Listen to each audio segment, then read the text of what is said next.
Evan Potter coming in typical fashion. OT, they are fashionably late. Let's just hope this is not just a sign for tomorrow. Thank you all for tuning in to Fins Talk Overtime on the Fins Talk Sports Network. I'm your host, Bobby Melendez, joined by the one and only Brett Legassi. And yes, look what he's wearing, everybody. Check it out, Yes. Fin fans. Look, he has custom jersey. Woo! He is ready to go. And Brett, I have done also. Obviously, we're both, I'm sure, but very excited. Dolphin season starting. Football season. College football was amazing today. Oh my God, was it? This is my third show. But I'm very excited to be sitting here with you. But first off, let's get this started by how the hell are you doing? I'm good, dude. We had a couple, like 2 weeks of college football, just was fun as hell. And then obviously we had our first game of the NFL season Thursday, and it was started out to be a hell of a game. It was the game I was looking forward to, and then the scary result happened. But football is back, and oh my God, what a weekend of football we've had so far. Texas almost took down Alabama in an exciting game. I mean, if you missed that game, I'm sorry. That was a fun game. What Patterson has done with that defense in Texas and what Sark has done with that team, oh my God, that is so fun. That was such a fun game to watch. Texas fans, even though I know they're disappointed, they should be damn proud of how they played today. Yeah, and Bijan Robinson, he is a man among boys. He was running over Alabama defenders like nothing. Like that, he's going to be playing on Sundays, and a lot of them. I know you judge me when I say this, but yes, I have a Bijan Robinson on the Miami Dolphins in my Madden. I'm a couple seasons in, and we just won the Super Bowl with him. Of course, if we can land him in the draft, I'm stoked if we can get Bijan Robinson in the draft. Holy hell! It would be awesome. That dude is not fair. He's a cheat code. It's ridiculous. Let's get right into this Buffalo game very quick. And the reason why we're going to talk about the Buffalo game and the Rams, first of all, I'm spoiling it here, but that is my Super Bowl prediction. That's going to be the two teams in the Super Bowl this year, in my estimation. I disagree. I'll tell you why later. Okay. Yes. Yeah. Let me just spoil mine first, and then we'll get more into it later. So that is my Super Bowl prediction for both teams. I expected it a closer matchup, but I also understand coming off that Super Bowl win, it's a hangover. They're going to get smashed in the mouth. And Buffalo, despite what people want to believe, especially Dolphin fans and Patriots and Jet fans, they're damn good. They're scary good. So yeah, I talked about it a little earlier. You haven't had a real chance. So, man, tell me, what did you really think of that game? What does it say more about Buffalo? Does it say more about the Rams or Buffalo Bills? It says more about, two things. It says that Matt Stafford's elbow, as our co-host Dave Stager had said, Matt Stafford's elbow is not good. There's more news on that coming. And we said it weeks ago. He had that fluid removed from his elbow after that game. You can tell he was not looking good. But let's not take away from what Buffalo did. Buffalo's defense without Tre'Davious White looked really good against the explosive offense. Cooper Kupp still made it work. You know what I mean? He still made plays. Cooper Kupp was still difficult to stop. But all in all, the Bills were able to stop the run with 5 defensive backs on the field at all times. Excuse me. They held Cam Akers to 0 yards. You know, Henderson looked okay. You know, they took the Rams run game away. They took their deep passing away. They took everything away from them. And offensively, their offensive line is not that good with the Bills, but it didn't matter. Josh Allen makes that team, that offense go. It's just ridiculous. That touchdown, man, I've always been on the bandwagon for Dolphins. But that's Evan's bandwagon. Keep going. But that touchdown to Diggs was, underthrown.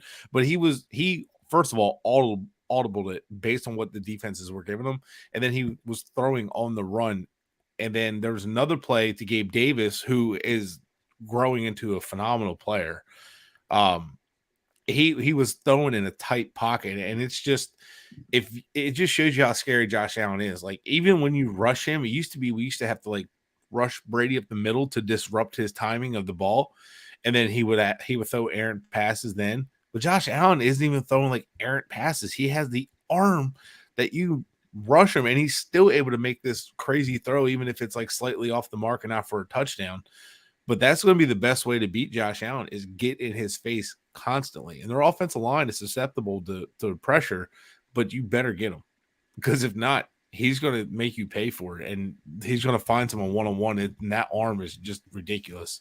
So it's the Bills run through Allen, in my opinion. The run game's okay, but the run game works because of Allen. And they turned the ball over 4 times and still won by 21 points.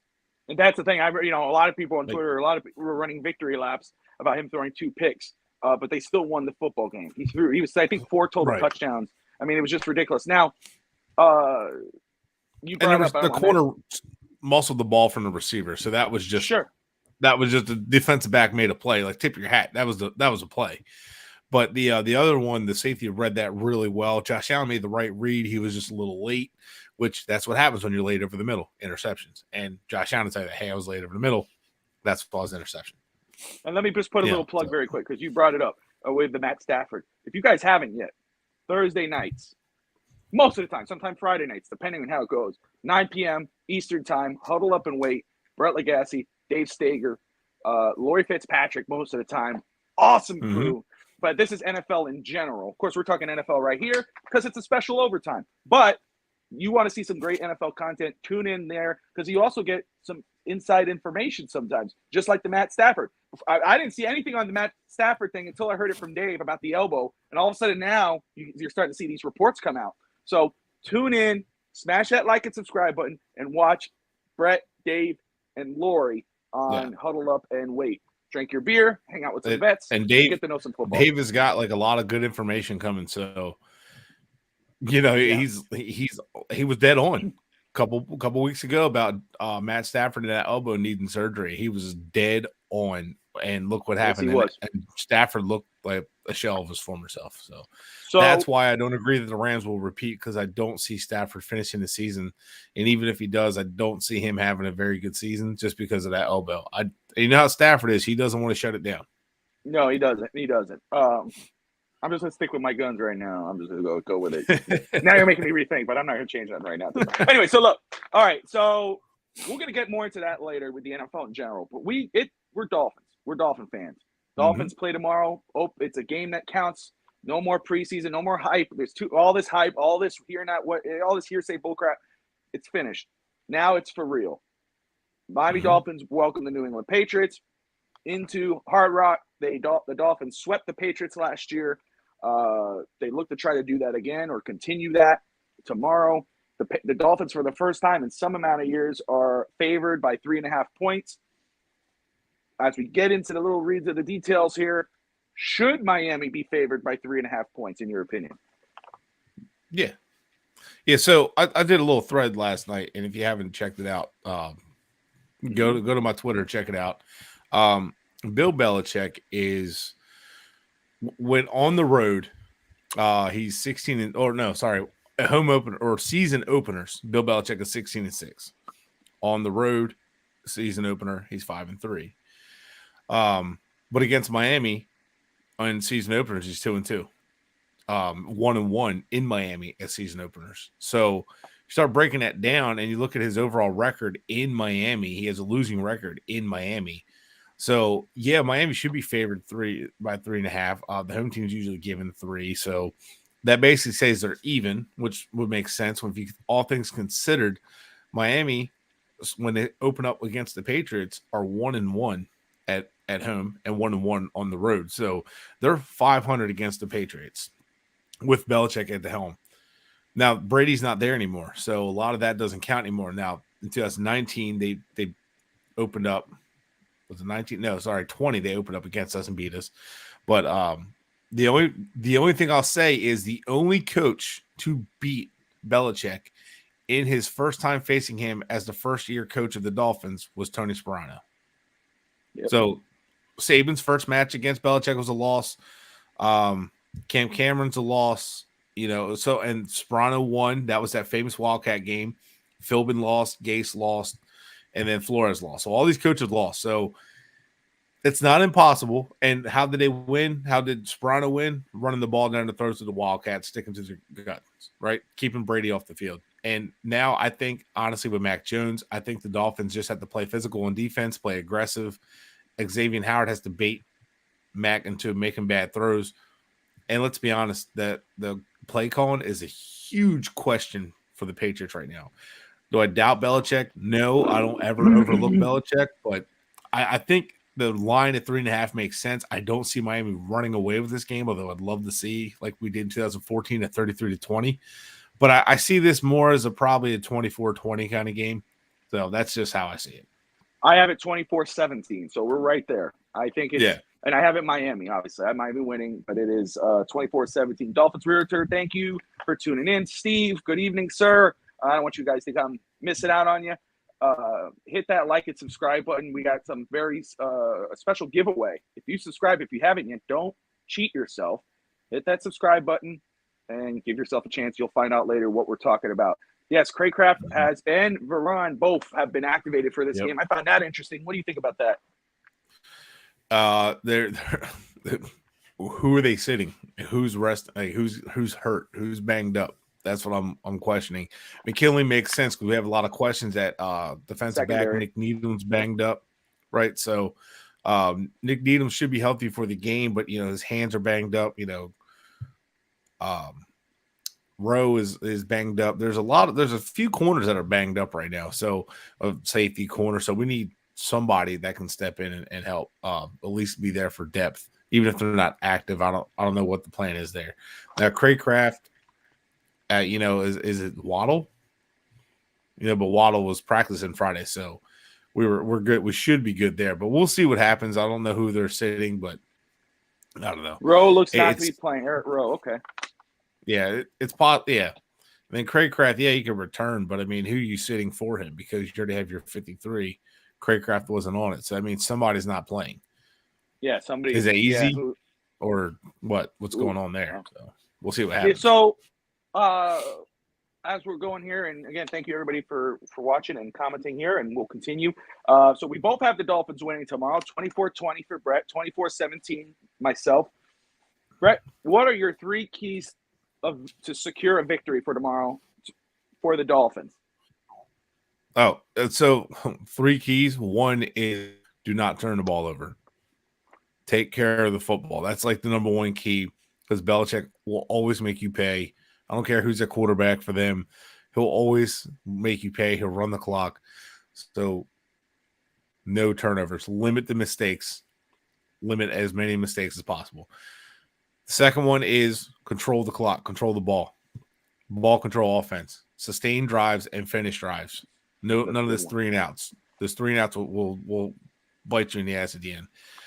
And then the other one's going to be more on the defense.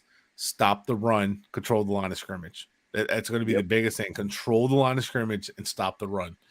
Because if not, Belichick will, especially in a close game, he will run the clock and drive the ball down your throat. He has no problem doing it. He's done it in the past. I don't see them getting away from that philosophy so much. So that's my biggest thing on defense. And then I think the rest of it will kind of fall into place if you do that. Because once you put the ball in Mac Jones, you're basically putting the ball in Mac Jones' hands by doing that.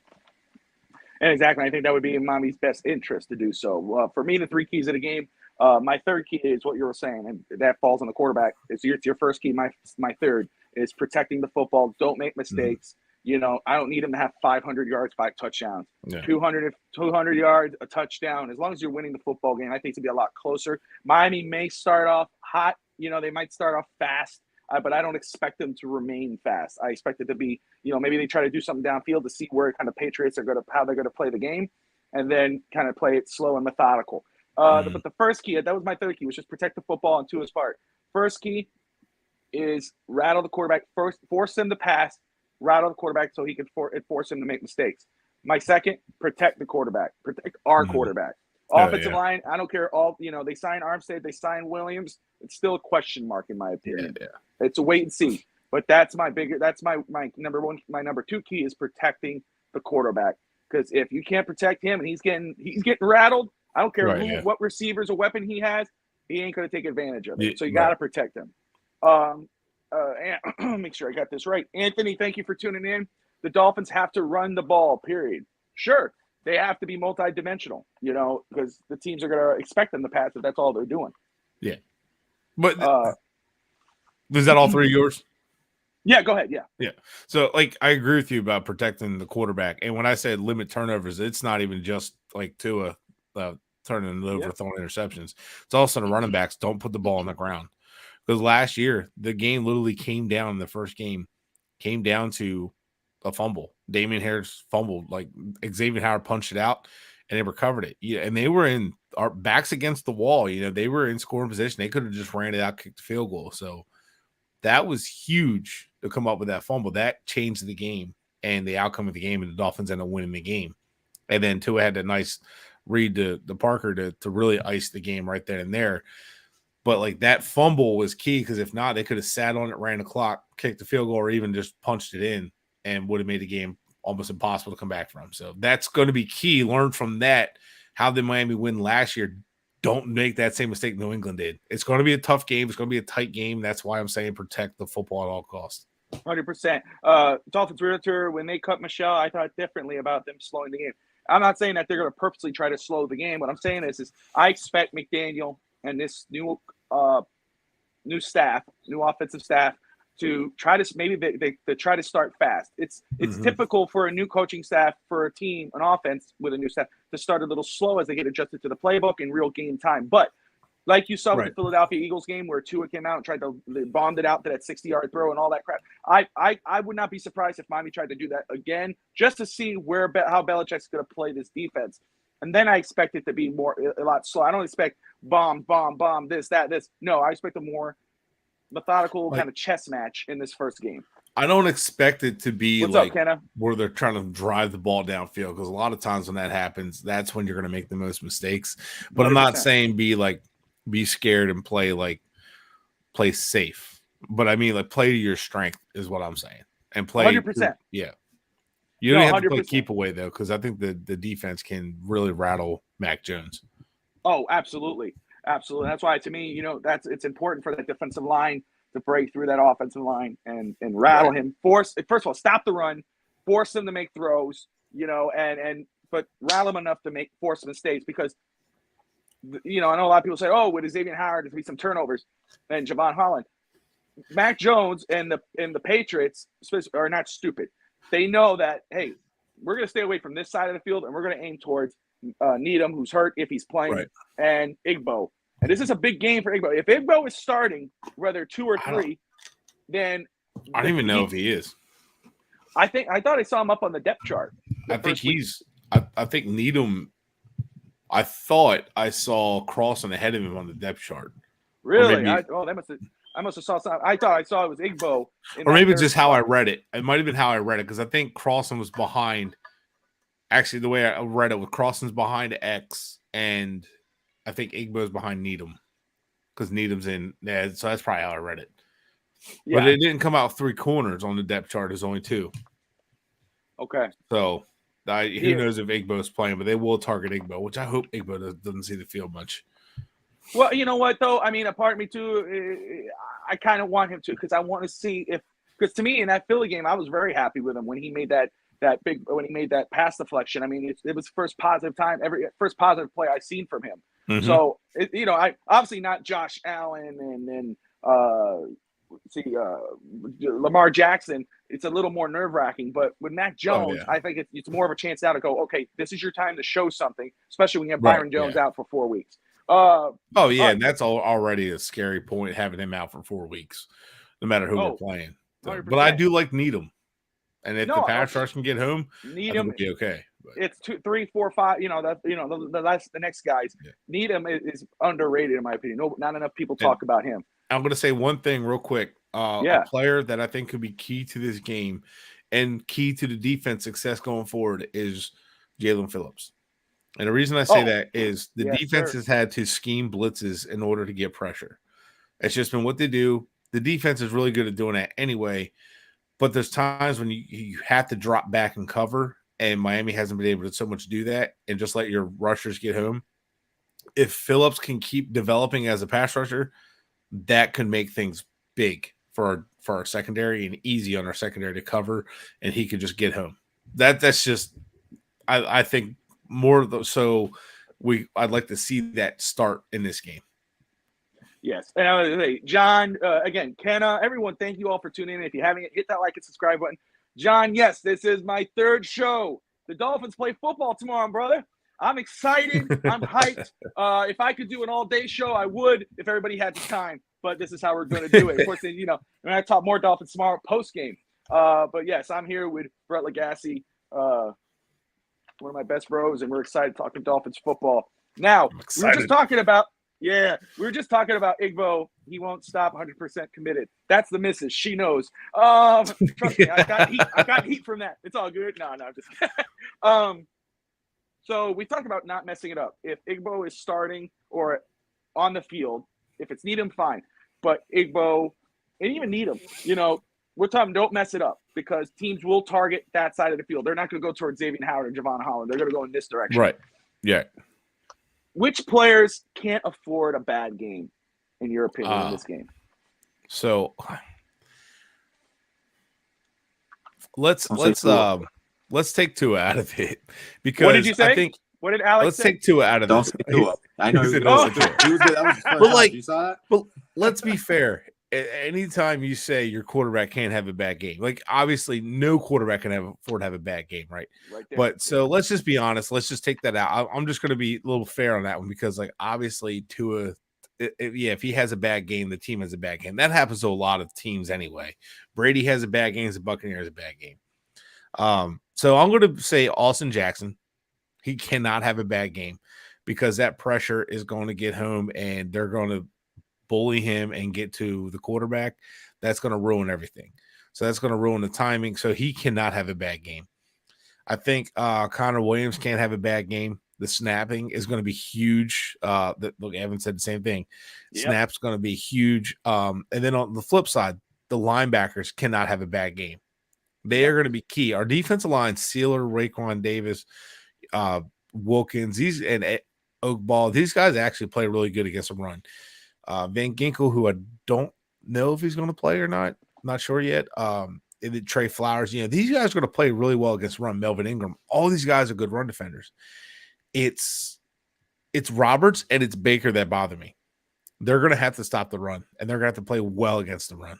So, but I don't see, I don't see any way Miami will have a good game if the linebackers have a terrible game. Like because Hunter Henry, Jonnu Smith, they're going to be targeting the middle of the field. You're absolutely right. That's great. And then the run game, run the ball down their throats. That's going to that's what I'm worried about the most. And then having a situation like Buffalo and New England game last year, where New England won the game and just run the ball down. I worried about that a little bit. That's my concern. So, and then obviously, Noah can't have a bad game, but I'm not overly concerned because their weapons aren't that great. You know what I mean? Their receivers aren't that crazy and that's why I'm good. Okay with that. I'm not. This isn't the Bills or Bengals we're facing, or even the Ravens. I'm not overly concerned with Noah out there. I'm more concerned with the linebackers against that run game than I am Noah against those corners or those receivers. I agree with you, and that's why I'm okay with Igbo, and I hope he does make a play. Just give me one thing because I'm rooting for the kid, and but I think you're absolutely on the money. Those are my, obviously would be Tua, right? But for me, he could throw 250 yards and a touchdown, and we still win, and it's fine. Protect the football. That's all you need to do. Don't turn it over, and be aware because I know I gave Austin Jackson some heat during the playoffs when Tua during the preseason when Tua got smashed, and even some Tua stands were like, no, that wasn't on Austin Jackson. That was on Tua. And you know what? They were right. And you go back, he holds the ball too long. He needs to be self-aware, protect the football. That's all he needs to do. Be decisive. If he throws 4 or 5 picks or 3 picks or something, then okay. But for me, who can't afford to have a bad game, I'm with you 100%. Connor Williams starting at center when his natural position is left guard. Snapping the football. No oversnaps, no undersnaps. Dolphin Realtor, I'm with you about Alex Ingold smacks Judon on his heels. I can't wait. I can't wait for Ingold, man. I cannot wait. Right now, I'm excited about Ingold just coming in just as a blocker. Everybody wants to use him as a receiver. Look, I'm just excited to have the guy that can block from 100%. The backfield. So a traditional, more than traditional, but this is a traditional fool. I just love running the ball. I know. That's right, Evan. So right with you, and then Austin Jackson. Eichenberg, I'm not as worried as I am with Jackson. Eichenberg, why? Because Connor Williams is to his right, Taron Armstead to his left. They could kind of mentor him and kind of help him. What do you call it? Eichenberg won't be on the island. Yeah. So, He's but on an Austin island. Jackson for sure. He can't have a bad game. He needs to protect the quarterback. That's his blind side. He needs to make sure he gets it out. And it's really easy to get a tackle I didn't think on of an linebackers, island. but you're absolutely right. Linebackers, especially Middle with linebackers, I should say. Yeah, the way New England plays with the tight ends, or the way they played the tight ends, it's huge for Miami for the linebackers to have a very good game. They can't afford to have a bad game and give up easy plays. So perfect. So we said the score a little earlier, but let's get back to that point. Mm-hmm. So who wins, score, and why? Oh, so the Dolphins will win that game. I think they are going to win, and it's really hard for me to actually just say they're going to win because who has who's beat Belichick 4 times in a row? Anybody? You know what I mean? So there's it's believable that Belichick, obviously he game plans really well. He's had all offseason to prepare for this game since the schedule came out. He knows what's happening. At the same time, in Miami, that heat was going to play a factor. You don't get used to that heat overnight, you know what I mean, with it in a week or two. So I think Miami's run game, I think both teams are going to try to run the ball. And I think Miami, who's used to this heat, I think they're going to run the ball down their throats. I think they're going to try to establish a line of scrimmage early. And I think they're going to play to the heat advantage. And I think that's why they're going to win. But I don't see it being high scoring. But I see it kind of being Miami controlling the game to the end. That's just the way. That's why I think about 24-20. But I don't think – I think the 20-point – it might be like 24-17 and New England gets that last-minute field goal trying to come back. That's kind of how I see that going. And then Miami's still winning the game. And that's my score is 24-17. Again, I can see Miami starting out fast, kind of see how it's going to play out. But, with a Belichick – and I know – it's since Tom Brady. People want to say, and it's not a not, 3-0 against Belichick, and without Tom Brady. But this is still Belichick. This is still the Patriots. He turns shit pie into apple pie with these certain players that you never heard of. He turns them into studs. So I expect to be a more competitive game. But I do see Miami continuing their current streak against the Patriots in this one. I see it 24-17, and exactly how you say it could play out. That last the last 5-minute field goal to try to bring it a little closer to try to tie it up. But let's get this clear. It is not a gimme game whatsoever. 100%. This is not a gimme. Anybody who stop disrespecting Belichick like that. There's 31, 13, 40. Alex, what was the score you just said? Well, I said 42-17. Not only because I believe obviously the offense is going to go all out, but I do feel probably like a pick six, a fumble recovery for a touchdown. I think Mac Jones is going to have a horrible day tomorrow. He really could.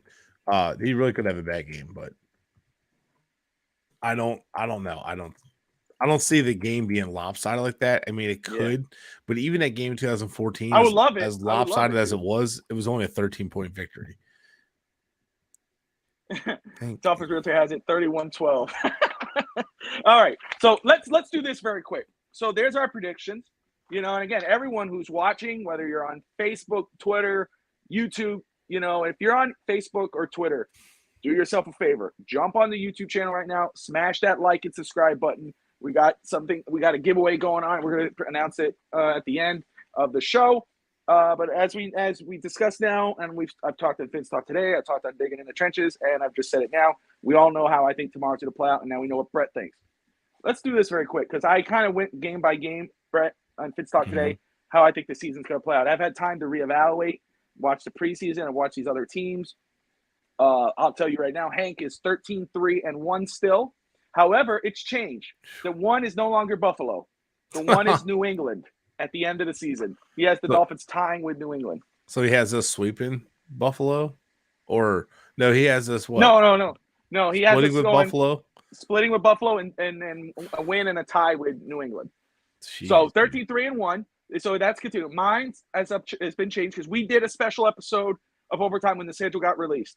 It was one of those instant reaction ones, and we kind of went and did it, and we were all very hyped on it. Just because right? Why would you not be hyped if you're a Dolphins fan? But you have time now, and you and I kind of view ourselves more as realists, and we look at a game at a different way, and you could get heat, especially you get heat on it.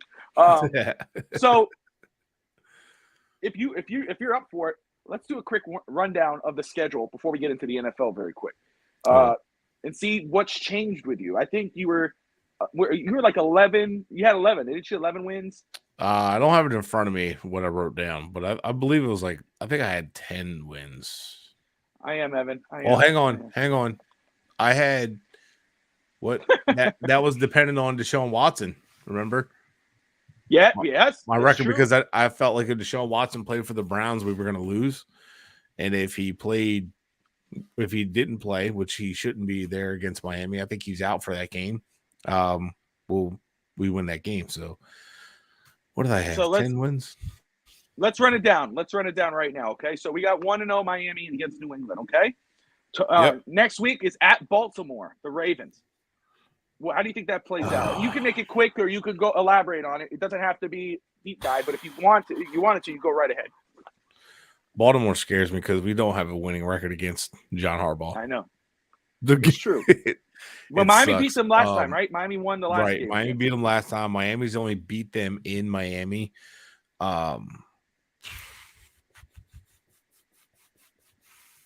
Man, I hate.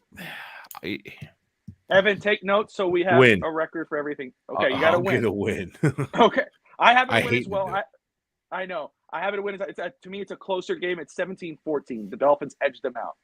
Okay. What's up, Fins Up 17, man? Appreciate you tuning in. Hit that like and subscribe button. He goes, we beat the Ravens this year. We agree with you. If Teddy gets it at home, the fans will be chanting Skylar Magic. Well, we're talking about Skylar Thompson again? Okay. I have a theory or whatever, because if what happens if Tua gets hurt, should they put in? But we can talk about that another time. All right, week 3, Miami, back in Miami, play against the Buffalo Bills. The Buffalo Bills have swept the Dolphins. They have dominated Miami the past couple years. Buffalo does not look like they're taking a step back. Super Bowl candidate, MVP candidate. How do you think the first matchup against Miami Buffalo go? I think we lose that one. I think they're going to be hot. They're going to be just a little bit too much. They don't have Byron Jones, which we need all hands on deck on defense for that one. I just don't see Miami having enough firepower to win that one. I don't think it's lopsided though. I think it's going to be a closer game than it has been in the past. But I think the Bills just be a little bit too much right now. Yeah, I got Miami falling to Buffalo 38-24. So the Dolphins are 2-1 at this point. And if you watch Fitz Talk today, you know where the schedule is going or the record prediction is, but we're going to start it off again. And again, thank you all for everybody tuning in. Smash that like and subscribe button. Now, Miami travels now to Cincinnati to play the AFC champion Cincinnati Bengals, who have gotten better. They were a touchdown away from winning the Super Bowl. Jalen Ramsey, I know somebody brought him up earlier. He has fallen off a cliff. The Super Bowl, he looked terrible. Thursday night, I mean, what the hell happened there? It's just a whole different beast. I mean, and the dude was great, and I don't know what's going on. I mean, I know people said he found Jesus now. He's turning to Jesus. I mean, he did some kind of post. But the Bengals were, it was quit in Spain. If people want to talk about the Dolphins' offensive line being terrible, the Bengals were right there. And Spain gave up that sack or that hit on Joe Burrow, which basically cost them the Super Bowl. How do you think that game goes? How do you think Miami fares against Joe Burrow versus Tua, Bengals versus Miami? I'm going to keep this one pretty short. Miami loses that game. And the biggest thing is it's a short week after Buffalo on the road on Thursday night. Thursday night teams on the road have a losing record. And it's just a tough ask to go from playing home against a division rival to go all up to Ohio on a short week and play a team like Cincinnati. So I'm going Cincinnati. It's just an all-around bad. I don't know. I don't like it. It's a bad matchup in that situation. That's why I think it's a loss. I do have not so much. Do I think Cincinnati's like a lot better than Miami? I just think that situation is just tough. I have Miami losing as well. I have it a close game. I think it's more of almost like the first 2 weeks, it's more of a shootout. The third week, it's more of a deflate. But I actually see this is the time Miami's offense starts to kind of pick it up a little bit, and I see it Miami falling 31-28. Yeah. Then Miami travels to the New York Jets. I have it as a win. Miami drums the Jets 28-13. How do you have it? I think it's a win. It'd possibly be Zach Wilson's first game back or second game back. I have it as a win. I think Miami wins that game. Perfect. Then this is week 6. Miami travels back to the Hard Rock, and they face the Minnesota Vikings, who I think some people are sleeping on. That's just me. Even though they have a new coach, they still have a very damn good football team. It's just time they had to make a change at the head coach position with Zimmer. Now they got Kevin O'Connell. How do you think that plays out? I think that's going to be like a tough game. I think it's going to be a tight game. I think Miami wins it though. But I think it's going to be, I don't know if it's a shootout or how I see that game going, but I think it's going to be, we'll have Byron Jones back, we'll have X back, which we'll need them both. They have some issues on their defense, so I think it'll be a shootout. But it'd be Kirk Cousins doesn't throw a lot of interceptions, Evan. Stop it. But it'd be fun to watch though, for sure. That's going to be a fun game. I have Miami falling to Minnesota 27-17 in that one. It's a little bit of a reality check. I kind of have Miami winning that one. Kinda? Yeah. I have Miami winning that one. But like I said, it's going to be a tough game. It's going to be a close game, but I think Miami wins that one. Bobby, I want to interrupt you 1 second, man. One question. I keep hearing those scores that you're doing. This isn't the Dolphins from like 4 or 5 years ago, man. Like, we're going to probably score 30 points every game. Yeah. I hope. Just host the Goon Squad, Mr. Miami. Stay back there for a second. Love you too, buddy. So it's for me, and just to say to Alex, I understand the hype about it, and I hope Miami scores more than 30 points, 28 averages, 28 points, all that whatnot. I mean, it looks like it, right? You Jalen Waddle, Tyreek Hill, so forth and so forth. But let's wait and see. This is not the first time the teams have had great weapons and average at a certain position. Let's just wait and see how it plays out, and then we could talk about what's going to look like. But reality is, Evan says average is 28 points. He's not the only one, and I get it. But for me, I'm not at that point yet. It's a wait and see. That's a lot of points to score every week. It is. And, it's a lot. This is not, and I'm not saying this just because. I'm bringing up something. I'm not. But this is not like a Tom Brady, Randy Moss type of offense, where, you have that elite guy quarterback and elite wide receiver. You have an elite wide receiver and a quarterback trying to find his footing. It's not going to be the way it is. I was not evicted from Hialeah. Cut that up. Anyway, so let's move this on. Pittsburgh Steelers. That's going to be a fun game. That's a primetime game. I have it 17-10 Miami. What do you got? I got Miami losing. And here's why. Here's why. What happened to the Rams? What happened to the 49ers? What happened to all these teams that run that offense against Brian Flores' defense? He shut it down. And he shut Jimmy G down. He shut Jared Goff down. He made them look like nothing. He made that offense look like nothing. They couldn't do anything. He knows how to stop this offense. Look what he did in the Super Bowl against the Patriots, or with the Patriots against the Rams. I'm saying he's going to get his revenge. He's going to come in pissed off. Pittsburgh is a respectable team. They're always that team that's somehow good, even though they're a quarterback away. They still have a lot of weapons. They still have, but their defense is still good. They have TJ Watt, and TJ Watt against Austin Jackson is going to be miserable to watch. But I think Pittsburgh wins that one, and I think it's going to be a lopsided victory that pisses us off. I'm going to be honest. I think that's going to be the loss that we're really pissed off about. All right, so Tua will get his ring on prime time, of course. How do you get evicted in Hialeah? You don't. I did not get evicted. I evicted myself. I moved on. Up. No, that's my home, brother. My home. That's my homeland, hometown. And I will be back in November visiting the family. I'm excited about that. So anyway, next it's at Detroit, at Chicago, and I'll run these down quick. Then we got the bye week. At Detroit Lions, at Chicago. Then we go back to home, play Cleveland, and then we go to the bye week. The Detroit Lions, I have Miami trouncing them 35-13. I have Miami. It's a closer game. It's a victory, 24-21. And then Cleveland, week 10. Deshaun Watson is not going to play. That's Jacoby. I think he's out for 11 weeks, and it's at week 10. I have Miami trouncing them 28-13.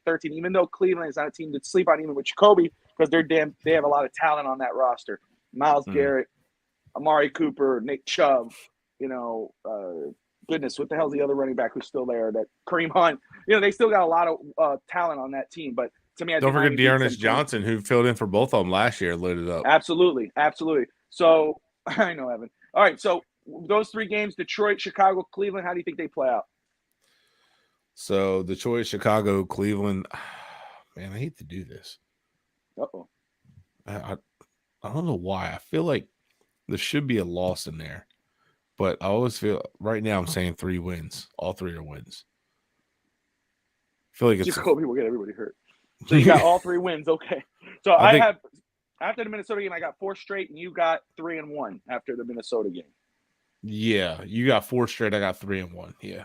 Okay, so now we go into the bye week. So right now, Miami for me is 7-3. Well, how do you got Miami so far? Your record? 1, 2, 3, 4, 5, 6, 7. 7-3. So honestly, we got losses in different spots. Yes, but as a Dolphin fan and a Dolphin fan on here, despite them getting mad at the scores and we're not averaging 28 points a game, I think every Dolphin fan would be pretty damn happy right now if the Dolphins were 7-3 going into the bye. Yeah, I think so. Yeah. So I don't see why you would be mad at that at all. Yeah. They're not averaging 28 points per game. It's bullshit. Oh, take it easy. Sit down there. Although all right. 3 road games is going to be rough, but yes, it will. Up. We'll get to that in a second. Yeah, I know that. Now here comes the hate. All right, so then Miami stays in Hard Rock. They welcome the Houston Texans. Davis Mills, Lovie Smith. How do you see that playing out? Miami wins that one. I don't think they're all right. Dolphins realtor. That is a upset waiting to happen. Wait, you said Miami loses against Houston? I'm sorry. No, I think Miami wins that one, but I don't think that one is going to be like a home run slam dunk. No, I don't think it's going to be. I think I was going to be a fight and claw, but I think Miami wins that game. I got Miami winning. Well, no, actually, I could see it becoming a claw. I think people kind of sleep on Houston. They still think Houston's bad, but I think Davis Mills has some promise. I think Lovie Smith kind of brings some respectability to that. They still have some talent on that football team. I just think it's one of those teams that just believe in themselves and just kind of give you that punch in the mouth where you're like, holy shit. And then like it takes you all game to recover and you end up winning the game. I think that might be the most. Davis Mills is a great name for a mall in Florida. I would say is that I think that might be a boring game for Dolphin fans. And I think it's going to be a headache game for Houston. I see that 21-6. Miami wins. Yeah, I don't see that. Yeah. I just see it's kind of like a little hangover. I think Miami wins it, but I think it's more kind of a slow type of football game. One of those games, looking at the score, you're like, oh, Miami really ran away with the game. Then you watch the game, like, holy hell, no, they didn't. Yeah, 100%. They came away at the end. Yeah, you get where I'm coming from. And so now we got a little tough stretch. I mean, we got 1, 2, 3, 4, 5 games coming up after that. That is a damn tough wait before we get to the final week. At the San Francisco 49ers, who's the starter? It's a Trey Lance. It's a Jimmy G. It doesn't matter. Yeah. That is a Super Bowl contending football team. Debo, Fred Warner, DeForest Buckner, et cetera, et cetera, et cetera. Still a very damn good football team. Elijah Mitchell, running back. How do you see that playing out? Kyle Shanahan has a winning record against his pupils. Against Sean McVay, against Green Bay with LaFleur. He has a winning record against these guys that he's taught and trained and came up with them. Now, I won't say taught and trained, but that worked with him and grew with him. So this one's tough, but here's where like the inexperience comes in. And depending on 49ers health, the way their defensive line is, I think they control the line of scrimmage. I think they run the ball at us. Although I do think our defense can stop their offense, but I think it's going to come down to a couple things. And I think experience wins out there. And I think the 49ers win that game. Okay. Plus, so Shanahan probably is pissed off at the last time he played the Dolphins. Yes, exactly. I do have Miami losing that game. It's 24-20. I think it's going to be a close one. I think that one, even though it sounds boring, it's not. It's going to be an exciting game. It's going to be a nail biter. It's going to be a tough game to play for Miami, but Miami loses it 24-20. This next game's going to piss some people off. Yeah, I know where you're going. All right, and now you got the Chargers. Miami travels, stays in California. You go to Los Angeles Chargers. As long as Tua or Justin Herbert remain relevant in the league, their names will always be linked together as long as you're a Dolphins fan. So this is going to be a big game for Miami. I'm a little nervous to ask you how it's going to play out. I'll tell you right now, and I'm okay. I just know that you're going to get heat for it. We're going to get heat. I have Miami losing that one. I have Miami losing that 31-24. That's how I see it going. Miami loses. Yeah, I like this matchup's going to be tough for the Dolphins. It's a tough defense. It's a tough offense. Like they're really good offensively, and they're in their second year with their coach. Mike McDaniel is familiar with their coach, facing them against the Rams, so that is a leg up there. So I can see like Miami maybe upsetting them, but something tells me the Chargers are just going to be hot this year. They're going to be a tough team to beat. Hey, another MVP candidate, Justin Herbert. Yeah. I mean, he's right there. I mean, he has all of that, so I get it. I think the Chargers win this game, but none of these games I'm saying are blowouts so far. No. I don't see the only lopsided ones I think is Pittsburgh, and that's just with the passion with Flores and the way he faces our team, and then Buffalo. That's the only two. I think the next one's going to be Buffalo. I don't even think it's going to be lopsided right away, but that's just me. Okay, so at Buffalo, the next one. So that's 3 ats. This time you go to Buffalo, it's in the late in the year. Miami doesn't do well in Buffalo. Tua doesn't do well in cold weather. We'll see how that goes. I have Miami losing 13-28. Right. I think Miami loses this game. I think this game against Buffalo will be a little bit more bigger win by Buffalo, a little bit. But this is the game I want to test the team and McDaniel, see where they're at. Like, can they like compete with them? If they can go in there and like make it a game, I'll be happy. But absolutely. So now it's week 16, Christmas Day. Dolphins play against the Green Bay Packers in Miami. Green Bay, Aaron Rodgers. Yes. Get all 3. Get out all the way. It's a win in my opinion. I think the Dolphins actually win big. I think it's 38-17. I don't like have even a reason why other than the success that the McDaniel has seen with Shanahan against Green Bay. I just, I'm like, Rodgers scares me. The run game is really good, and all those things should like be scary for our defense. But their defense isn't great. The receivers aren't that great. I think Rodgers can be frustrated. You rush him, you get after him, he's going to get a little pissed off. And if he's not having his connection with his receivers, I actually think this is an upset Miami pulls off against Green Bay. Yeah. Let's see, 3 losses in a row. FinSoft Sportsnet will be a temporary depression. All right. So Miami then travels to New England after beating the Green Bay Packers 38-17. In my opinion, they go to New England. They beat the Patriots in the first game of the season. How do you think Week 17 goes? Man, I don't. This is tough. I mean, do you think we're going to beat Belichick 5 times in a row? And if we do, you might also say it's been an end of an era to New England. I think we split with New England here. I do agree with that. 17-14. Yeah, I think this is going to just be a tough game, but there's no way Belichick is going to keep losing to the Dolphins in this situation. I'm saying loss. We're going to sweep them this year. I mean, I'll be happy. I'll be happy with it, but man, that's tough. That is hard. That's hard to do. That's the Kool-Aid. That's the Kool-Aid Alex is drinking. And nothing against like our team. If we win, that'd be 5 in a row. Yeah. And you're starting to wonder, like things are going the opposite direction for New England at this point. Jets in Miami. I have it a win 24-10. Agree? Yeah, I agree. I think we sweep the Jets this year. So what's your final record, sir? 1, 2, 3, 4. Hold on. 1, 2, 3, 4, 5, 6, 7, 8, 9, 10. 10 wins. 10 and 7. I'm with you. 10-7. I got Miami with a wild card appearance. Yes, sir. That's it. So let's do that now. So we're in that part, guys. So I think Evan, remind me. I think you had 12 wins for the season. Hank had 13-3-1. Alex, I don't know if you have your list in front of you, sir, but I have 12-5.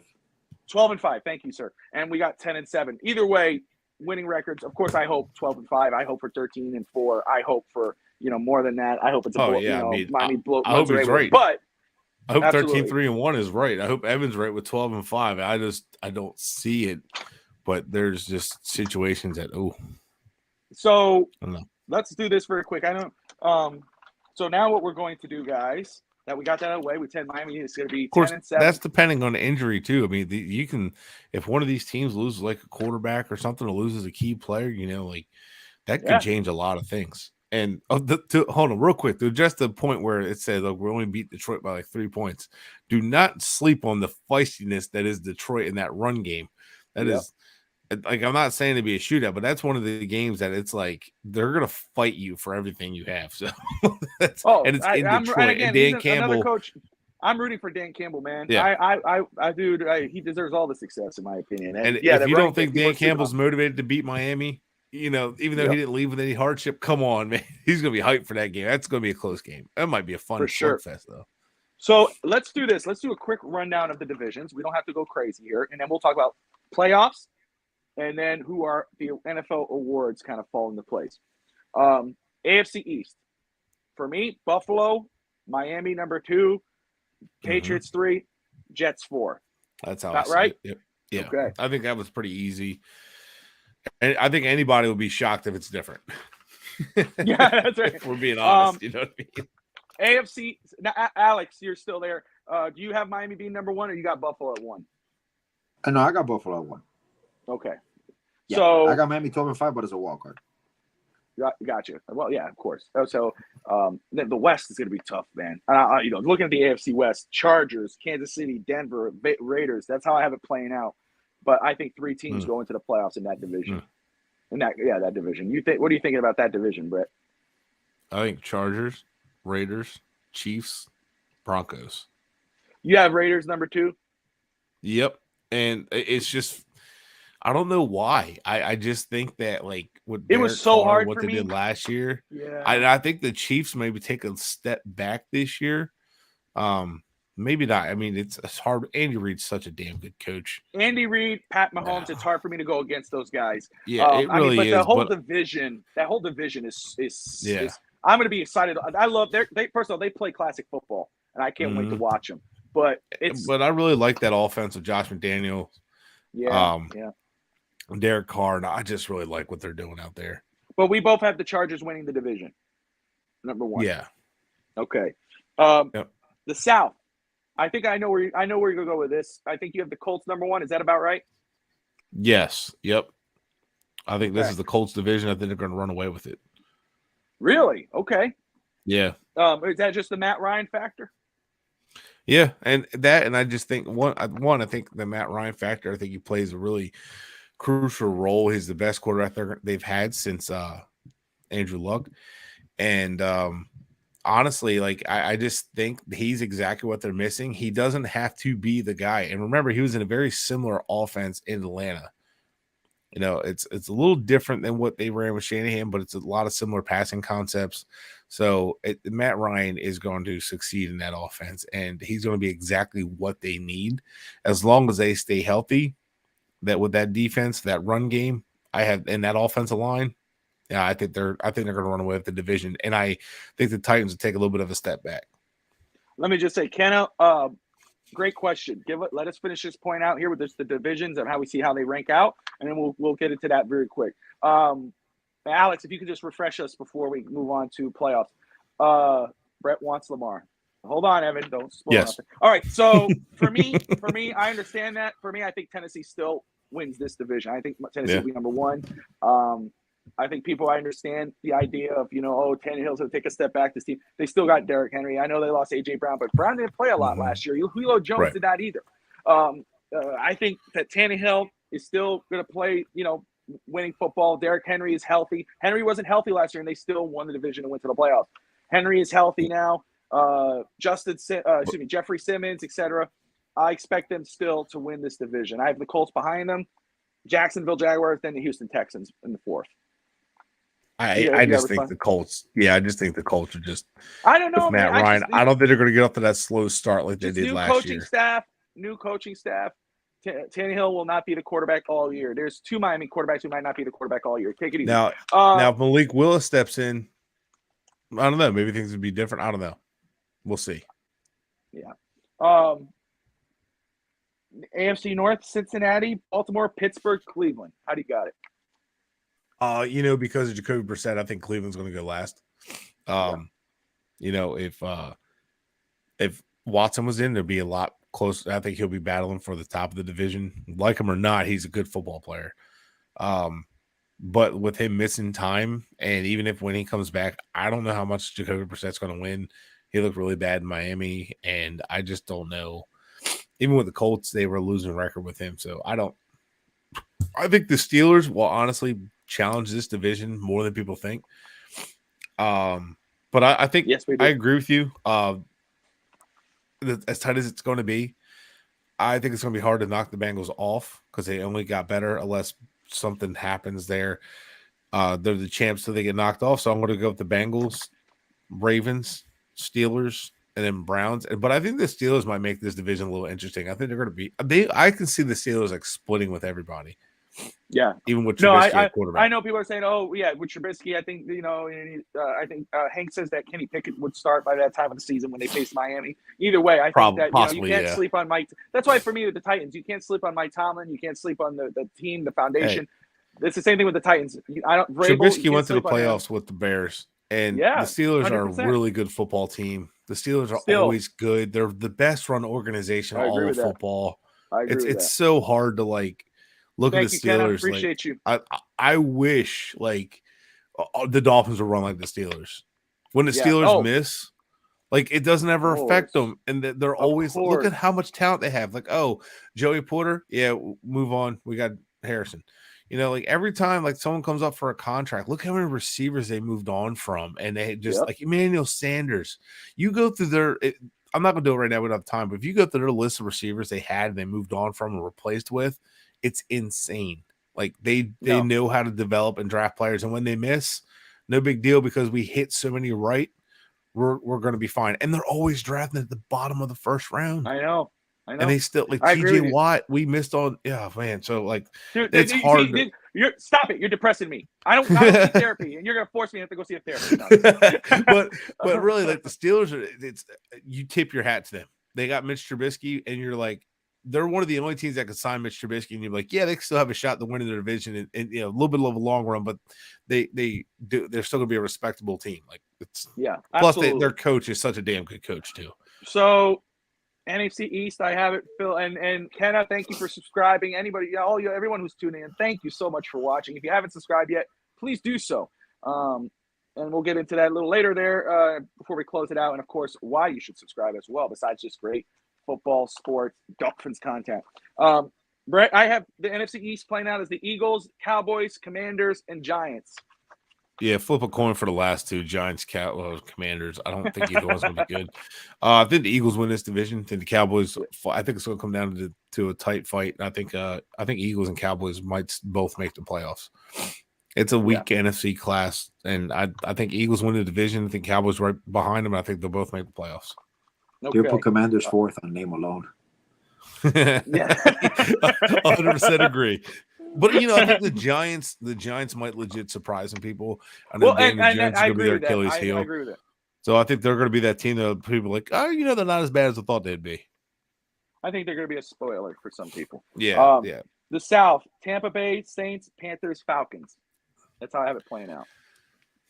Yeah, I mean, it's 11-6. Yeah. Good defense. Pretty much. State won. Wow. Yeah. Upset Texas A&M. It was an awesome flipping game, and they not only did they win, but they had a big play to close it out to win. It was 17-16. Then they had a big run for a touchdown. I'm going to look into that running back more because he looked explosive. But that was impressive. You paid him. Never too early for Finch Talk Sports Network to start scouting college players. We get that. Well, we get it done early. App State's not FCS anymore, right? They're still D1. That's right. Man, all right. So crazy. You were saying the NFC South. You got Tampa Bay. What do you got? So I got Tampa winning. Saints, Tampa Bay Saints. This is going to be tough. The Falcons will probably be last, but I think it's going to be close. I think this division is going to be a lot more competitive than people think. It always is, though. Before Tom Brady, this division was always switching. Every year there was a new winner, and it wasn't the same. It was between the four teams. So I could see it getting close. The NFC North. NFC North. Okay. I'm sorry. Go ahead. I don't know who's going to win that one, man. All right. I'll tell you mine. I have it Vikings, Packers, Bears, Lions. That's how I'm playing out. My. Dave, are you watching this? Dave, I know. He's already mad at me because he said Rodgers cut his hair like him. I was like, oh man, Vikings by 20. He was so mad at me. I was like, he said, I backed up your Lamar to Miami. I was like, oh, you're right. Packers by 30. Wait till you hear my NFL awards. Wait till you hear that and then really watch Dave get pissed. But Dave's going to have a long year this year. You got Lions last or you got Lions third? I have Lions last right now. I have Lions the Bears third. Do you? Okay. So I think the Lions might they might be that like, hey, we're I right hope there, so, man. right there, and then break your heart. So. But Yeah, I hope so. I mean, I want want Dan Campbell to succeed, but I don't know if it will. 100%. Exactly. I'm with you 1,000%. But I think the Vikings will win this division. I think the Vikings are going to be a damn good football team this year. I have a sneaking suspicion they're going to be almost on top. I think Not Eagles, number one, Cowboys, Packers, Vikings. I think those two divisions, the North and the East, send two teams to the playoffs. I think the South is not throwing with his natural hand is hurting him in a grown man's game. Oh, Kenna, all right, Kenna, I see you. Yeah, that's always been something I've been questioning. Absolutely. Now, NFC West, I have the Rams, the 49ers, the Cardinals, the Seahawks, and I will say, I mean, that's how I see it playing out, but it's all going to come down to Stafford's elbow. I could easily see it switching up 49ers 1, Rams 2, but right now I see the Super Bowl champs continuing to I have them still winning that division. Well, let me tell you. So originally I had the Rams repeating as winner. Okay. The 49ers swept the Rams last year. And they damn near beat them in the playoffs, right? Mm-hmm. Damn near beat them. Came down to Jimmy Garoppolo. They lost. But we know the 49ers know how to beat them. Real quick on that, if Matt Stafford's elbow, if he has to be shut down or he just continues to play the way he's playing with that elbow, I don't think the Rams even finish second. I think the Cardinals pass them. Just because that offense is really just going to struggle. And I'm not even meaning that in like a disrespectful way. Who's their backup? Wolford, and then they have, I think, Perkins. So like guys that just they could acquire Teddy Bridgewater if they want. Yeah, but that's they're gonna have to do something. They know McVay knows his elbow, and this whole staff with the whole Shanahan thing, they don't like playing guys injured. I think that Robert Griffin III situation really plays over and over in their head, like injuring a guy and possibly ruining his career. And I think that's why they're so safe with injuries. So I think the 49ers will win this division. I think the Cardinals will leapfrog the Rams if Stafford continues to like go downhill with that elbow and having issues with his elbow. Stafford's a great quarterback, but that elbow issue is holding him back. And the Seahawks, I just see them competing with Geno Smith. Oh gosh, I know. Okay, so final playoff standings, the 7 teams, 3 wild card. I have from the AFC Buffalo number 1, Chargers 2, Cincinnati 3, Tennessee 4, Kansas City, Denver, and Miami. That's my 7 teams in the playoffs. What's your AFC playoff teams look like? So my AFC, I got the Bills 1, Chargers 2, Colts 4, Bengals 3. Sorry, Bills 1, Chargers 2, Bengals 3, and Colts are 4. And then I have the Dolphins making it as like the last seed. I have the Raiders making it as the 5th seed. No, 6th seed. 6. Yeah, now you have the 7. Yeah, no, I would have them 6th seed, and then I had the Chiefs making the 5th seed. Okay.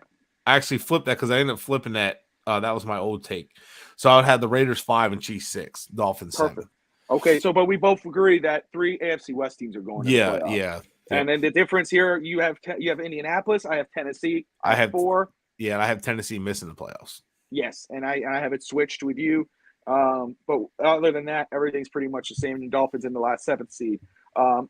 NFC, I got the Rams number 1, Vikings 2, Tampa Bay 3, Philly 4, 49ers 5, Green Bay 6, Dallas 7. So yeah, mine's similar. I have the Packers 1, the Buccaneers 2, 49ers 3, and Eagles 4. I got Cowboys at 5. I have the Rams at 6, Vikings at 7. And then honestly, you could probably flip the Rams and Cardinals if that issue we talked about changes. Absolutely. I just want to say something. Yeah. Evan, very quick. You said we would not have our team now with Flo. Besides Tyreek and Terran Armstead and Connor Williams, which I think that would happen anyway, it would still be it's almost a similar team, just those upgrades. So yeah. I don't agree Cedric with that. Wilson, offense. I think it would be almost a similar team. Quarterback position probably would have stayed the same. No, Ken is right. Our defense wouldn't be what it is now without Flo. I mean, 100%. The defense is the same thing it was. They returned everybody. The only thing that no changes really. The only thing that would not be that our team would not be the same is the offensive staff. That's true. Yeah. And that's why I'm most excited about McDaniel is the staff. It looks one hell of a staff right now. That's why I didn't that's why during that losing streak, I was adamant about firing Flores because I'm like, Agree. Yeah, I know. He's been bad. Like the offensive coaching staff has been bad year to year. And personnel decisions, there was a lot of question marks, but no, I can't agree with that point there. And Ken, I get where you're coming from. And Ken, before we go into right here, before the awards and the ESC champions, I'm gonna have to do this because I know Brett loves talking about this, and I don't want to put him on the seat. We can't go on overtime without putting him on the hot seat. Kenneth says, and Alex, I don't know if you can pull that back up very quick, so I make sure I have it right. I don't want to. Oh boy. Yeah. Oh, I saw it. I didn't want to say it. What do y'all think about Lamar wanting? Yep. How y'all feel about Lamar Jackson wanting to come to Miami? I love it. I'm all about it. I mean, he's a. So I've said this over and over again. I like Lamar Jackson, and I'd be all about it. But there's certain situations I wouldn't want him, and this situation is one I'd want him in with McDaniel. If we didn't have McDaniel, I'm not sure I'd want him. It would really depend on the play caller and the coach that we had. If it would be like a match, and I think McDaniel and Lamar Jackson would be one hell of a match. I think it would be a great match. It's not the traditional West Coast where you're looking for the matchups, pre-identifying things like what Rodgers has to do. It's a lot different style offense. So I would love it. But yeah, just me. Yeah, well, we'll cross that bridge when we get to it. But Kennedy, there it is. I mean, you can't deny talent like Lamar Jackson. And I know, first of all, with the debate on Justin Herbert and Jordan Love, who did Brian Flores want? Look, there's always his side, her side. The truth. Well, a group of insiders said, from my recollection, was that Flores wanted Justin Herbert, but he was on board with Tua because that's what the team wanted. Right. And Evan saying, he wanted Jordan Love. I know you're getting that from a certain radio host. I don't know if I put too much sense into that. Which I always called nonsense because that certain radio host is standing on his ground that he trashed Justin Herbert, and he had an Oregon reporter on his show, and he right then and there made up his mind that he didn't want Justin Herbert. He wanted Tua in that draft. I listened to that podcast. I disagree. And if you watched it, you would see that we did bring that point up. But go ahead, Brett. I'm sorry. And real quick, one person went to Justin Herbert from the Dolphins, Justin Herbert's pro day. One. Mm-hmm. Nobody went to Jordan Love's. The Dolphins sent Godsey to Justin Herbert's pro day. George Godsey, the tight end coach at that time, right? Yep. That also / quarterback coach of Tua for his rookie year. The 55-yard bomb from his knees was Godsey's idea. He was trying to find a way to get Chris Greer to open his eyes to get Herbert. And Flores is the one that sent Godsey out there to go look at Herbert. Greer did not want to send anybody to go look at Herbert. Only one person went, and that's what he was trying to do. He was trying to get, hey, Greer, look what he can do. We need to consider him. They never did. I'm just being, yes, you are, Evan, and that's okay. That's why we love you, brother. You're just a real pain in the ass. No, but that's what this is Finch Talk Sports. Man, we have fun. We rag and all that, but respectfully. And we've displayed that before. But hey, Dolphin football is tomorrow with Tua. Yes, he's the starting quarterback. We support it. Hopefully, he has a great year. We're excited. But let's get through this. AFC Championship. What is it looking like? AFC Championship. I know a lot of you guys want to put the Dolphins in it, and I would love to have the Dolphins and Bills in the AFC Championship. That would be amazing, and I'm all for it. But they'll probably face each other the first week of the playoffs. So, AFC Championship, I honestly, and I kind of hope this happens. Actually, I think Dolphins play the Chargers. If we have 7-2, I think Buffalo has a bye week. Oh yeah, no. So, You're right. Dolphins will play the Chargers. That'd be a better matchup. Yeah. I think the championship game, I think it's going to come down to Chargers and Bills. That's going to be a shootout of the cannon arms. Although I would love to see the Colts and Bills. So if it's the Chargers versus the Buffalo Bills, who do you got? Who wins this game? Man, that's tough. That is really tough. I think the Bills win it. Ooh, yeah. It's hard to see the Chargers beating them. I got Kansas City against Buffalo, and I got Buffalo winning that game. That's my AFC championship for this season. What a rematch from the playoffs last year. Oof. Yes. I got again, and I know they're you lost Tyreek Hill, and that is huge, but I can't sleep on Pat Mahomes and Andy Reid. Right. That team has been consistently good since Reed has gotten there, and I expect them to remain the same. I think I don't care what seed they are in the playoffs. I don't care what seed they are in the playoffs. They'll be an issue. There'll be a problem. But let me say this. I want to say this. If it goes like this, and the Dolphins face the Chargers in the wild card, I have Miami winning that game.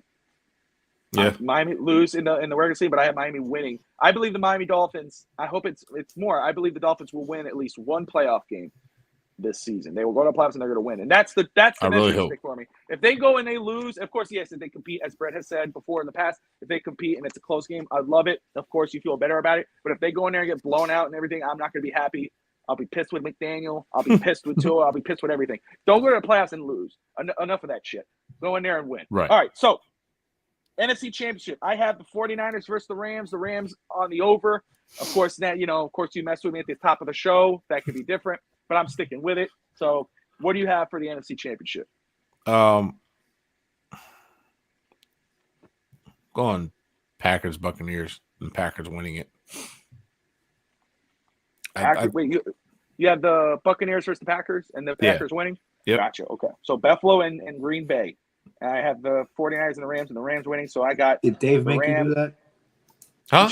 Actually, you do that, man. No, I'm gonna have to eat that though. I'm gonna have to deal with that. Oh, you picked the Packers to go to the Super Bowl, but I think that was my pick this year of who would actually make it to the Super Bowl was the Bills and the Packers, and I wasn't too far off. I mean, the Packers lost to 49ers and those 49ers Rams, but I wasn't too far off with that. And the Bills were like 13 seconds away from beating the Chiefs. So I don't know. I think I really think it's going to be close, but I think it's going to be Packers, Buffalo.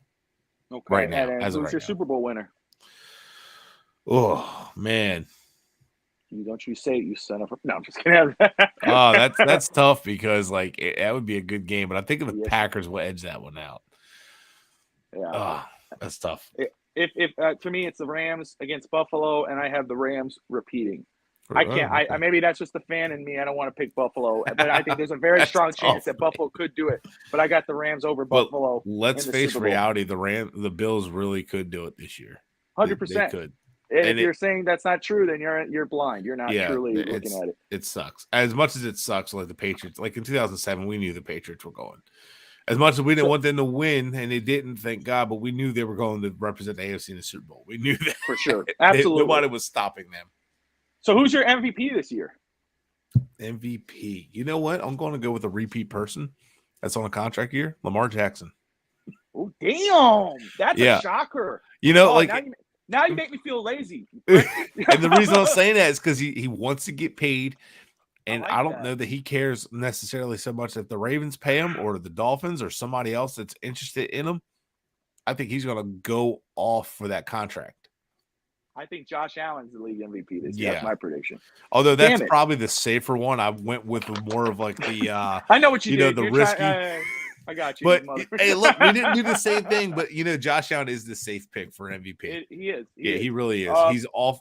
He's out guns blazing. All right. Now, so this is probably where now to get a little. Now we're probably gonna reverse here with safe and crazy. Who's your coach of the year? Coach of the year. That's gonna be tough. You know Russell Wilson. All right, Kenneth. You know what? This one, I think a lot of people might agree with this one.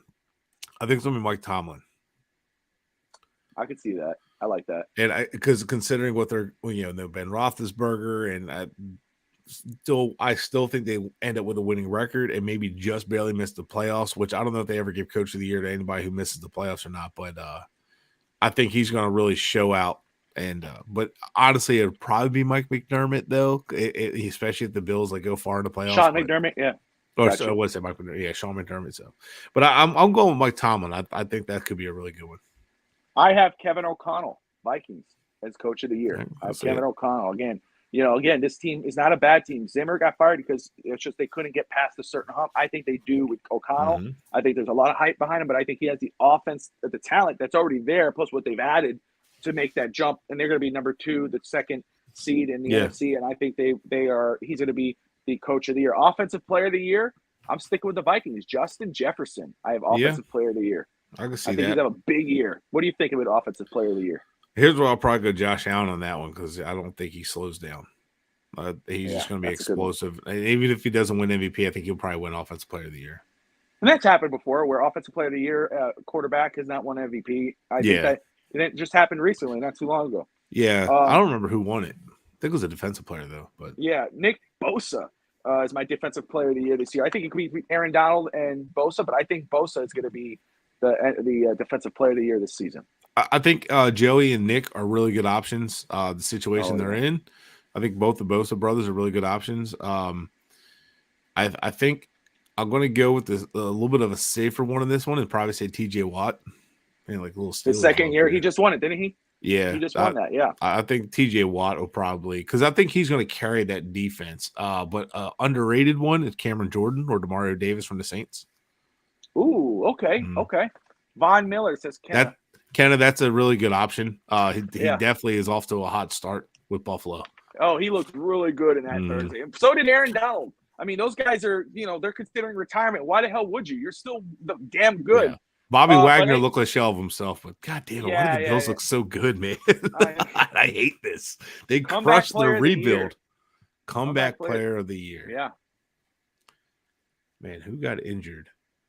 I say Derrick Henry's the comeback player of the year, I think. Oh, that makes a lot of sense. Thank you. Thank you very much. Oh, man, that's tough. That's really tough. I have nobody at the top of my head. You might have to come back to me on that one. I got you. All right. So for me, it's Derrick Henry. He was out. I don't think he really played. He did play in the playoffs, but not enough. But I think this year he's going to come back with a vengeance. That's why I actually have the Titans in winning their division. It's Derrick Henry still there, and it's still damn Derrick Henry. Yeah. Offensive Rookie of the Year. Who do you got? Oh, Offensive Rookie of the Year. Oh, man. Oh, man. There's so many options here. Tom Brady after taking 11 days off. All right. Actually, you know what? My comeback player of the year? Travis Etienne. Oh, okay. Okay. Yeah, it just hit me because there's a player I'm thinking that could have a lightning year, and I think he can, if he has a year like he could very well be comeback player of the year. I like the Jaguars. I know we're sleeping on it. Yeah. Easy. I know the Jaguars are that's his rookie of the year, he's saying. I know people could make fun and rag on the Jaguars, but I think Doug Peterson, Trevor Lawrence is in his second year. They got a lot of talent on that football team. They could surprise some people too. They could be the upset team in regards of taking some teams out of the playoff hunt. Okay, so ETN is your comeback player of the year, your rookie offensive rookie of the year. The offensive rookie of the year, there's a lot of talent that was taken this year. Yes, a lot of receivers, but the one receiver I think that stands out, and it wasn't even drafted in the first round, is Pickens. And I think, honestly, in that offense and with a lot of other receivers around him, he's probably going to get underlooked from defensive. I think Pickens could be offensive rookie of the year. Okay, so I have Skylar. No, I don't. I have George Pickens as well. I have. Oh man, no, I have George Pickens, Steelers wide receiver. He's winning. I have him at winning rookie of the year as well. And then my defensive rookie is Aiden Hutchinson of the Lions. So, you're going Aiden Hutchinson. I am. You know what? Hold on. Yeah. Yeah, I love how your face when I said Skylar. Tell me, dude, you almost made me choke on my beer. But there's two guys in my head, and both of them play for Jaguars, and we could go the first overall pick with Trevor Walker, or we can go with the linebacker they took that's not named Devin Lloyd and Chad Muma. Ooh, I like that one. I really like. Look at me going Jaguars players, like thinking outside of the box here. But Chad Muma could be honestly like really freaking good. I think he's like NFL ready. But I'm going to go with Chad Muma as the dark horse one. Like it. Why not? Why play safe? Screw it. So there you guys go. Hey, there's our NFL awards. Evan, I'm sure, has that listed and written down so you can throw it on our faces later. But Izukama, offensive player of the year, Tyndall, defensive rookie of the year. I'm just saying. On the Dolphins awards. But the Dolphins, we both have going 10-7. Which I think is fair. I think first year head coach, yes. Evaluating the quarterback. I'm still making the playoffs. It's fair. They just went 9-8. But we both have the 10-6. Dolphins winning tomorrow, 24-17, 24-20 yours, Right. 17 me. It's going to be fun, man. Dolphins play tomorrow. Yeah. This is exciting. Yes, I did 3 shows today. I don't have no regrets. I'm excited. I'm hyped. What's going to suck is I want to wake up later tomorrow. I'm probably going to wake up by 6 in the morning. I have to wait hours before the damn Dolphin game. I'll be up at 3 in the morning if you want to text me. There you go. Yeah, that's right. I'll be at work, but I'm going to leave work early just to go home and watch this game. That's me. Evan, that is awesome.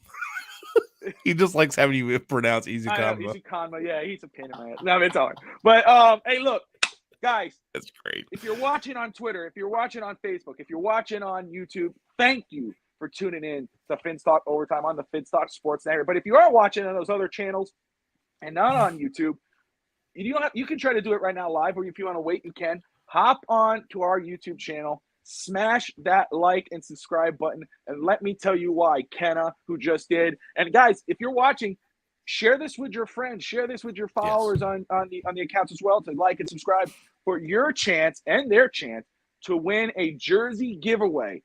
These 2 players, unlike Evan butchering it on Finn's bandwagon, these are your choices.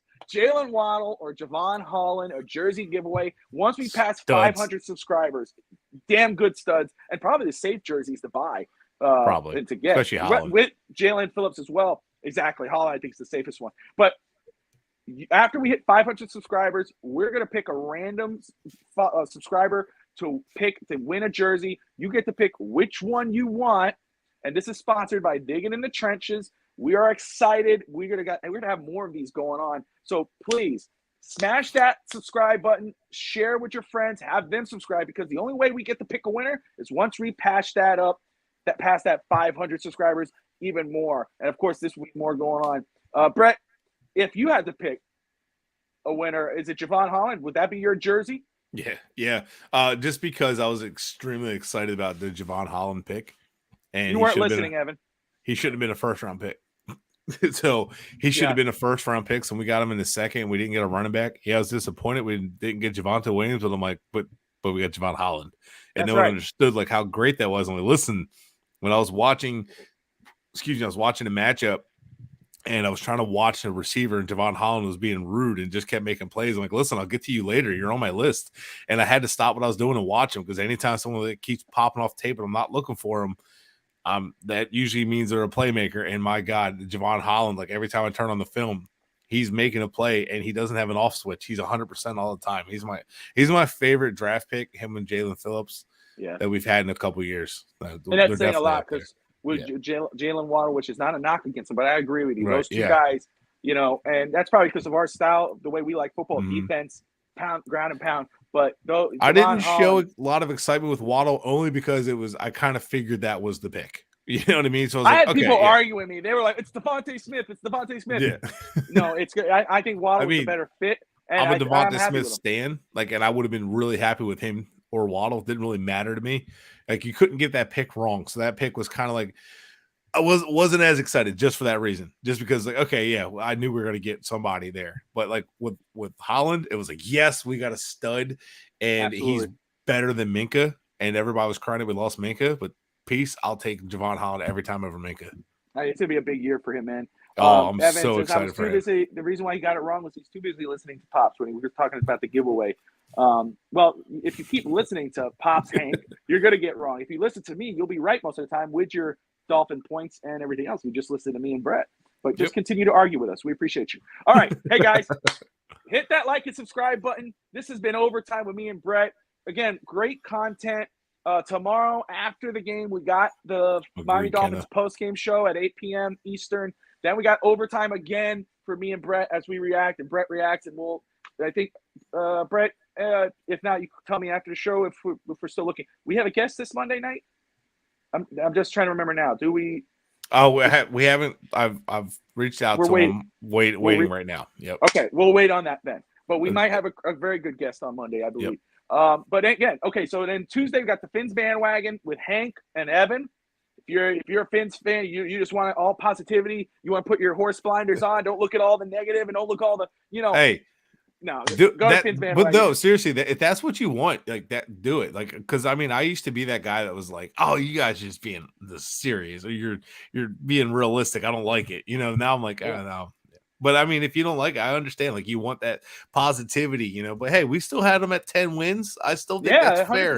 It's a winning team. And then Wednesday, that's respectable for McDaniel. 100%.